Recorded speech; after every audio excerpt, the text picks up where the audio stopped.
इस कथा को सुनने से संतान सुख की प्राप्ति होगी। राधे राधे, जय श्री कृष्णा। यह व्रत संतान की सुख समृद्धि के लिए रखा जाता है। हिंदू पंचांग के मुताबिक इस बार भाद्रपद की सप्तमी तिथि 9 सितंबर को रात 9:53 पर शुरू होगी। वहीं इसका समापन 10 सितंबर को रात 11:11 पर होगा। इस बार संतान सप्तमी 10 सितंबर 2024 दिन मंगलवार को मनाई जा रही है। आज 10 सितंबर को ही व्रत रखा जाएगा। संतान सप्तमी के दिन भगवान सूर्य तथा माता पार्वती और भोले शंकर की विधि विधान पूर्वक पूजा आराधना की जाती है। ऐसी मान्यता है कि इस दिन का व्रत करने से संतान की प्राप्ति होती है और संतान की आयु लंबी होती है। इसके साथ ही संतान के सभी दुखों का नाश होता है। सप्तमी का व्रत माताओं के द्वारा अपनी संतान के लिए किया जाता है। इस व्रत को करने वाली माता को प्रातः काल में स्नान और नित्य क्रम क्रियाओं से निवृत्त होकर स्वच्छ वस्त्र धारण करने चाहिए। इसके बाद प्रातः काल में श्री विष्णु और भगवान शिव की पूजा अर्चना करनी चाहिए और सप्तमी का व्रत का संकल्प लेना चाहिए। निराहार व्रत कर दोपहर को चौक पूर कर चंदन, अक्षत, धूप, दीप, नैवेद्य, सुपारी तथा नारियल आदि से फिर से शिव पार्वती की पूजा करनी चाहिए। सप्तमी तिथि के व्रत में नैवेद्य के रूप में खीर, पूरी तथा गुड़ के पुए बनाए जाते हैं। संतान की रक्षा की कामना करते हुए भगवान भोलेनाथ को कलावा अर्पित किया जाता है तथा बाद में इसे स्वयं धारण कर इस व्रत की कथा सुननी चाहिए। संतान सप्तमी व्रत कथा।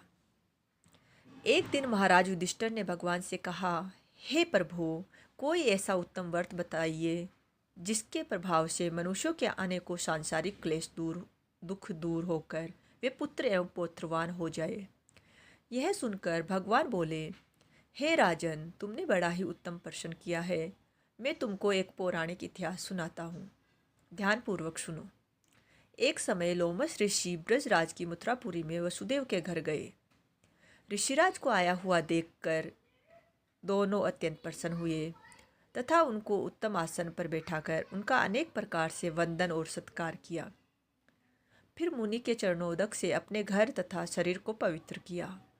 वह प्रसन्न होकर उनको कथा सुनाने लगे। कथा के कहते लोमस ने कहा कि हे देवकी, दुष्ट दुराचारी पापी कंस ने तुम्हारे कई पुत्र मार डाले हैं, जिसके कारण तुम्हारा मन अत्यंत दुखी है। इसी प्रकार राजा नहुस की पत्नी चंद्रमुखी भी दुखी रहा करती थी, किंतु उसने संतान सप्तमी का व्रत विधि विधान सहित किया, जिसके प्रताप से उनको संतान का सुख प्राप्त हुआ। यह सुनकर देवकी ने हाथ जोड़कर मुनि से कहा, हे ऋषिराज, कृपा करके रानी चंद्रमुखी का संपूर्ण वृत्तांत तथा इस व्रत को विस्तार सहित मुझे बतलाइए, जिससे मैं भी इस दुख से छुटकारा पा सकूं। लोमस ऋषि ने कहा कि हे देवकी, अयोध्या के राजा नहुस थे। उनकी पत्नी चंद्रमुखी अत्यंत सुंदर थी। उनके नगर में विष्णुगुप्त नाम का एक ब्राह्मण रहता था। उसकी स्त्री का नाम भद्रमुखी था। वह भी अत्यंत रूपवती सुंदरी थी। रानी और ब्राह्मणी में अत्यंत प्रेम था। एक दिन वे सरयू नदी में स्नान करने के लिए गई। वहां उन्होंने देखा कि अन्य बहुत सी स्त्रियां सरयू नदी में स्नान करके निर्मल वस्त्र पहनकर एक मंडप में शंकर एवं पार्वती की मूर्ति स्थापित करके पूजा कर रही थी। रानी और ब्राह्मणी ने यह देखकर उन स्त्रियों से पूछा कि हे बहनों, तुम किस देवता का और किस कारण से पूजन व्रत आदि कर रही हो। यह सुनकर स्त्रियों ने कहा कि हम संतान सप्तमी का व्रत कर रही हैं और हमने शिव पार्वती का पूजन चंदन, अक्षत आदि से षोडशोपचार विधि से किया है। यह सब इसी पुण्य व्रत का विधान है। यह सुनकर रानी और ब्राह्मणी ने भी इस व्रत के करने का मन ही मन संकल्प लिया और घर वापस लौट आई। ब्राह्मणी भद्रमुखी तो इस व्रत को नियम पूर्वक करती रही, किंतु रानी चंद्रमुखी राजपद के कारण कभी इस व्रत को करती तो कभी नहीं करती, कभी भूल हो जाती। कुछ समय बाद दोनों मर गई। दूसरे जन्म में रानी बंदरिया और ब्राह्मणी ने मुर्गी की योनि पाई, परंतु ब्राह्मणी मुर्गी की योनि में भी कुछ नहीं भूली और भगवान शंकर तथा पार्वती जी का ध्यान करती रही। उधर रानी बंदरिया की योनि में भी सब कुछ भूल गई। थोड़े समय के बाद दोनों ने यह देह त्याग दी। अब इनका तीसरा जन्म मनुष्य योनि में हुआ।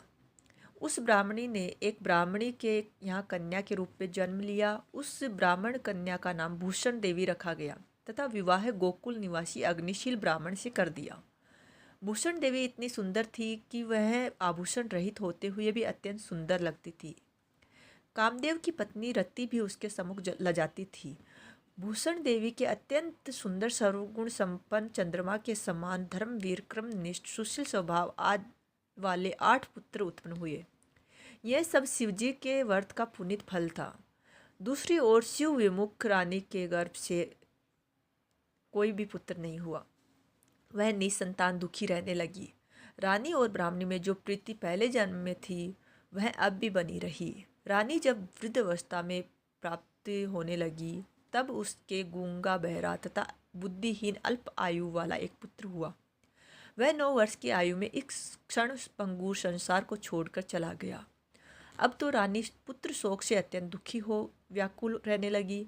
देवयोग से भूषण देवी ब्राह्मणी रानी के यहाँ अपने पुत्रों को लेकर पहुँची। रानी का हाल सुनकर उसे भी बहुत दुख हुआ, किंतु इसमें किसी का क्या वश। क्रम के लिखे को स्वयं ब्रह्मा भी नहीं मिटा सकते।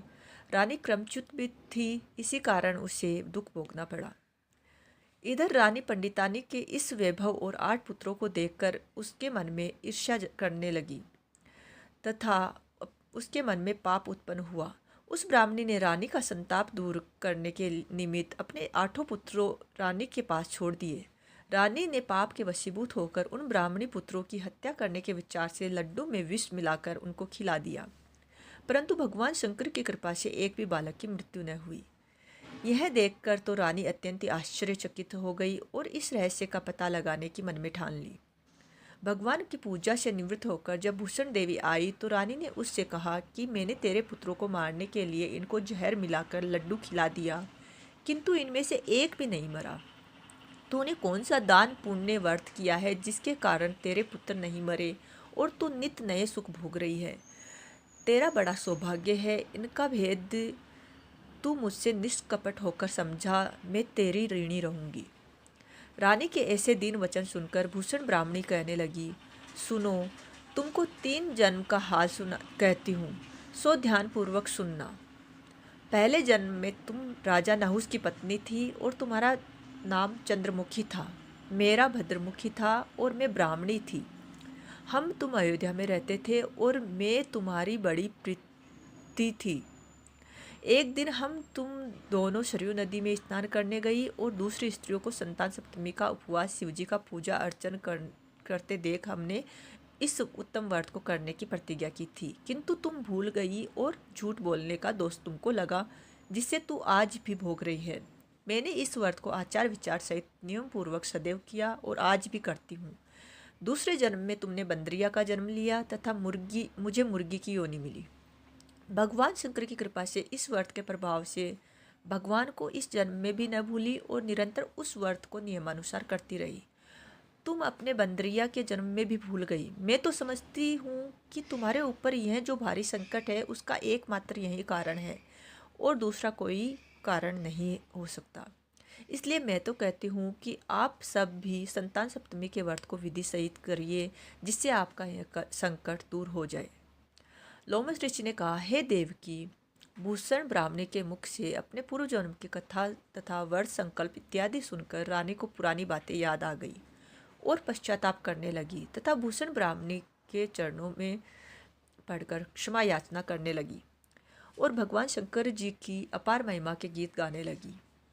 उस दिन से रानी ने नियमानुसार संतान सप्तमी का व्रत किया, जिसके प्रभाव से रानी को संतान सुख भी मिला तथा संपूर्ण सुख भोग कर रानी शिवलोक को गई। भगवान शंकर के व्रत का ऐसा प्रभाव है कि पथभ्रष्ट मनुष्य भी अपने पथ पर अग्रसर हो जाता है और अनंत ऐश्वर्य भोग कर मोक्ष प्राप्त करता है। लोमस ऋषि ने फिर कहा कि देवकी, इसलिए मैं तुमसे भी कहता हूँ कि तुम भी इस व्रत को करने का संकल्प अपने मन में करो तो तुमको भी संतान सुख मिलेगा।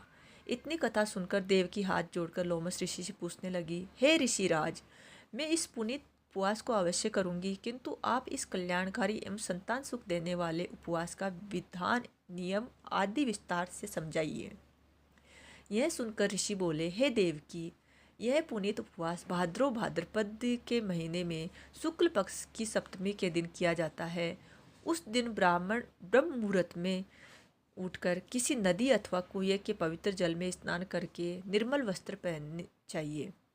शंकर भगवान तथा जगदम्बा पार्वती जी की मूर्ति की स्थापना करें। इन प्रतिमाओं के सम्मुख सोने चांदी के तारों का अथवा रेशम का एक गंडा बनावे। उस गंडे में 7 गांठें लगानी चाहिए। इस गंडे को धूप दीप अष्टगंध से पूजा करके अपने हाथ में बांधे और भगवान शंकर से अपनी कामना सफल होने की प्रार्थना करें। तदंतर 7 पुओं का पुआ बनाकर भगवान को भोग लगावे और 7 ही पुए एवं यथाशक्ति सोने एवं चांदी की अंगूठी बनवाकर इन सबको एक तांबे के पात्र में रखकर और उनका षोडशोपचार विधि से पूजन करके किसी सदाचारी धर्मनिष्ठ सुपात्र ब्राह्मण को दान देवे। इसके पश्चात 7 पुआ स्वयं प्रसाद के रूप में ग्रहण करे। इस प्रकार इस व्रत का पारायण करना चाहिए। प्रति साल के शुक्ल पक्ष की सप्तमी के दिन हे देवकी, इस व्रत को इस प्रकार नियम पूर्वक करने से समस्त पाप नष्ट होते हैं और भाग्यशाली संतान प्राप्त होती है या उत्पन्न होती है तथा अंत में शिवलोक की प्राप्ति होती है। हे देवकी, मैंने तुमको संतान सप्तमी का व्रत संपूर्ण विधान विस्तार सहित वर्णन किया है, उसको अब तुम नियम पूर्वक करो, जिससे तुमको उत्तम संतान पैदा होगी। इतनी कथा कहकर भगवान आनंद कंद श्री कृष्ण ने धर्मावतार युधिष्ठिर से कहा कि लोमश ऋषि इस प्रकार हमारी माता को शिक्षा देकर चले गए। ऋषि के कथनानुसार हमारी माता देवकी ने इस व्रत को नियमानुसार किया, जिसके प्रभाव से हम उत्पन्न हुए। यह व्रत विशेष रूप से स्त्रियों के लिए कल्याणकारी है, परंतु पुरुषों को भी समान रूप से कल्याणदायक है। संतान सुख देने वाला, पापों का नाश करने वाला यह उत्तम व्रत है, जिसे स्वयं भी करे तथा दूसरों से भी करावे।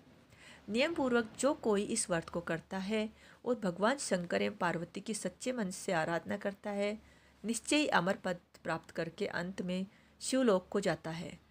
सौभाग्य प्राप्ति मंत्र। देहि सौभाग्यम आरोग्यम देहि मे परम सुखम। देहि सौभाग्यम आरोग्यम देहि मे परम सुखम।